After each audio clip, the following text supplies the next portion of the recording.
the negatives, and so the negatives will come to the table, and that is our focus, and that is will be all the streamline in which we are the pattern that we decide to take. But there are many times when we need to stop focusing on the negatives and bring the positives on the table and to start sharing. You are a very nice person, and so I love you. Come on now. And so we say the words of appreciation and validation are very important in relationships.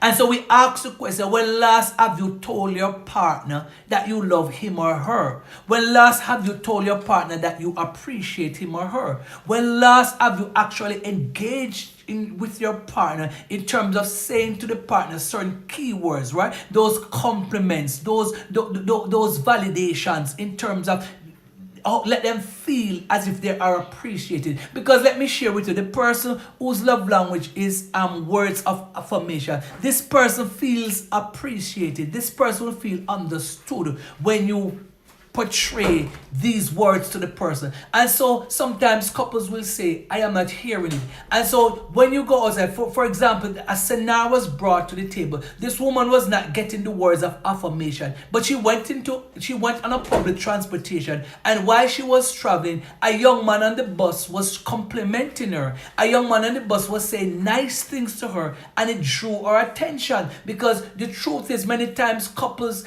are disconnected from each other because those words of validation and affirmation are not given, they are not utilized in the relationship. And so couples, it is time that we don't want to reinvent the wheel, but it's time that we reel, as somebody said, and come again, because we have to now begin to begin to write. We have to now begin to speak those words that our partners want to hear. And so the truth is, written and spoken show affection to the partners, and it doesn't matter which angle that you come from.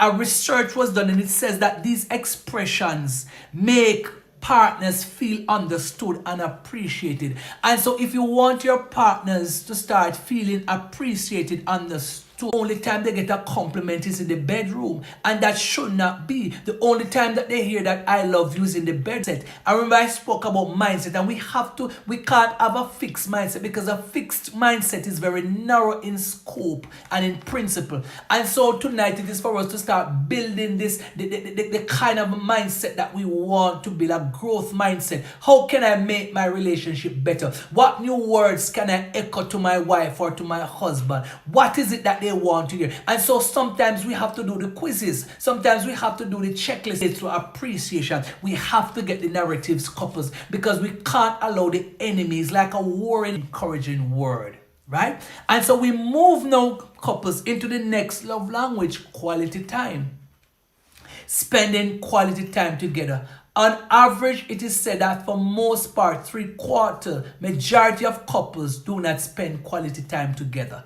And I'm going to qualify it. And what do I mean by quality time? Because the truth is that you can be in the same environment, but you are not spending quality time together. You can drive each other to work, but still you're not spending quality time together. You can be in the same room, watching the same movie, but you're not spending quality time together. Because the truth is that I might be watching the movie and you are watching, but all of a sudden I get distracted, and my focus shifts, and my focus changes, and it is no longer on the movie, and there's no communication or no synergy that is taking place. And so the quality time that we must spend together is not there. And mark you, many times we mix up being together.